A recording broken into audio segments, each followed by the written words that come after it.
Okay, so War 7 of the season. Again, at the time of recording, we've just finished the 8th War of the season. But yeah, this was War 7, this was against Matrix. But yeah, very strong alliance. We know they're very good. I've seen their name mentioned quite a few times before. And I think we actually knew a couple of them as well, in kind of like a big chat we have online with a few kind of ex-members from this alliance that stick about to chat, and yeah, so that made it that little bit more interesting. As for this first fight, I think I take 5 fights this war, and there's not really anything much to say about it. As you can see, Moleman shreds it, shrugging off debuffs is giving him furies and helping him to reduce damage that Void is doing, and that's about it really. Moleman, just the top champ for this matchup.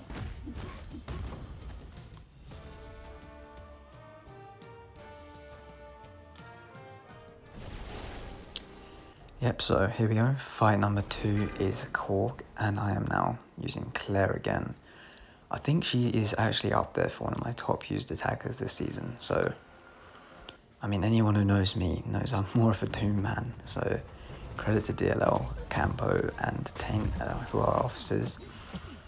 They're making me use more of my roster, and I like it. You know, I'm learning to appreciate other champs a lot more, and it makes the game a bit more interesting. And I genuinely think being in this alliance, playing top level wars, has really brought back some enjoyment of the game.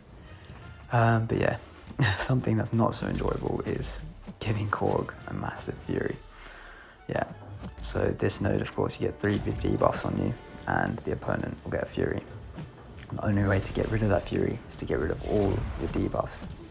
That heal block is permanent, and Claire is nowhere shrugging, so that was known by the officers before signing it. It's just that Korg is actually a pretty good placement.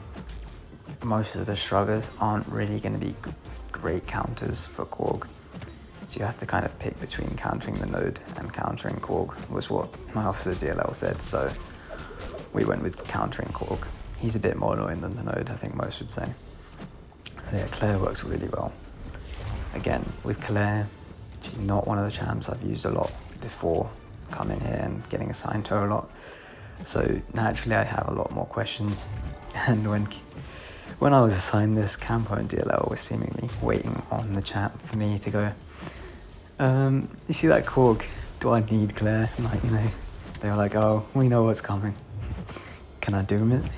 But yeah, I think we all agreed that it's just a safer fight with Claire, because her incinerate phase, she does direct damage, so she can bypass the weaknesses placed on you. And yeah, while Doom's the tankier option, and probably could have done it as well, I was fine with Claire, and I'm not going to use her again, so we don't really care about the damage we did take in the end. So yeah, fight number 3 is Domino here for the 2nd war in a row, 3rd time this season, my 5th time I think since joining SSx. And yeah, it's nice to see the confidence in sending me here. The last war was quite shaky, so there's a big conversation surrounding that in the chat. They gave a lot of advice on things I could do better, such as implementing some more step backs and, you know, just trying to parry less, because when she doesn't run willpower, parrying her is just going to really, because of kinetic transference, screw you over a bit. And so as you can see there, I was wondering, like, did my power back boost not work? But I didn't have infection up, which was pointed out to me after this fight. So I threw that special 2 a bit too early, I'd say. So something for future to note there is absolutely make sure you've got infection up. I'm so used to getting up so quick because I incorporate some parries early on in the fight. And I usually try to get maybe 1 just to help with the infection, but obviously kinetic transference, so I try not to get too many. But this time I don't think I'd done any, because I was going purely for backdrafts and step backs. So that didn't help, but this fight's still under control for now.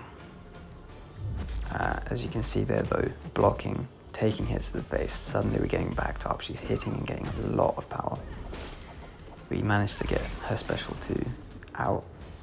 We're still by the corner, and Footloose is not helping. We get the special 2 off, so we survive there. And yeah, unfortunately, she's just insistent on getting her specials out, getting lucky as well, and I just couldn't. From a moment where I nearly saved myself, I'm now heading back to the corner, and we just can't get her away. And she hits my block. Doesn't even give me a chance to maybe squeeze my special 1 in. She knows what she's doing here. Special 3. And my second death of the season. I said last war.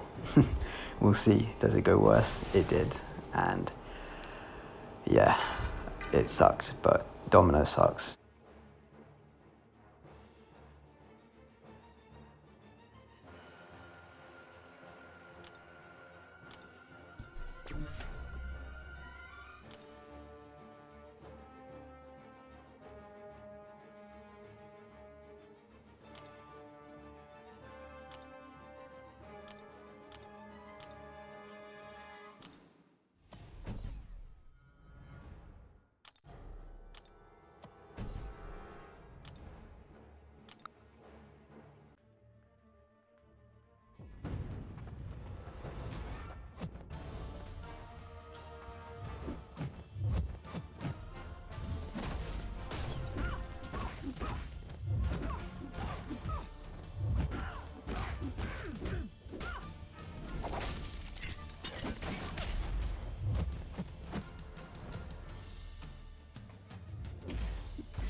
But yeah, disappointing deaths to give up. But we got back in, we cleaned it up, and Warlock's now healed up, ready for his next fight of the war against an ibom on path 4B. So this is our fourth fight of the war. And yeah, I mean, I've got a poison immune, so he's not going to be applying any poisons to me. So there's no worry of debuffs there. And then, yeah, I'm pretty sure it's just the armor break and heal blocks from throwing a special. Petrifies as well, there we go. So that is something I didn't think of before the fight, and clearly forgot again while watching it back here.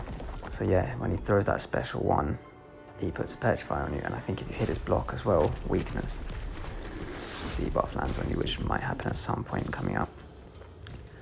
Yeah, there you go, see, weakness debuff. So it's quite easy for him to get 3 debuffs on you actually, and as a result go unblockable. But I think I was just, considering I just had a shaky Domino fight, which obviously resulted in a death, you could excuse me for being shaky here and, making mistakes when suddenly seeing him go unblockable, having not planned for it. But I was quite proud of myself here. Just, he became my punching bag. Take out the anger of dying to Domino, giving out my second death of the season, which means I won't go better than last season, but I do now have the determination to go and hold that 2 deaths where it is and not do worse than last season.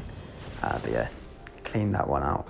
Nice, straightforward solo. Well, I made it straightforward, but yeah, you can see that could become a tricky fight with him being unblockable, and he's just a big dude, isn't he? Like, when he runs at you, it can be a bit difficult not to not get hit, but we did it. Moleman up against Mr. Fantastic. Yeah, just try not to go straight into frenzy. You want to be shrugging off the debuffs that he puts on you. That will give you unblockable and give you openings to then just go in. And yeah, just like the Void in Tier 1, Moleman just rinses this down. I am also trying to get him to hit into my block every now and then to get my charges down, but as you can see, I've now crossed 5 and therefore Frenzy's going to activate. But at this point, we're so close to the end that I just couldn't care less if he gets the debuffs on me and goes unblockable. We're going to finish him. We've still got true accuracy because we're below 10 monster mass, so he can't evade. And yeah, Moleman Great counter for this once again. Absolutely tore up his 2 fights. So yeah, that is that for the war.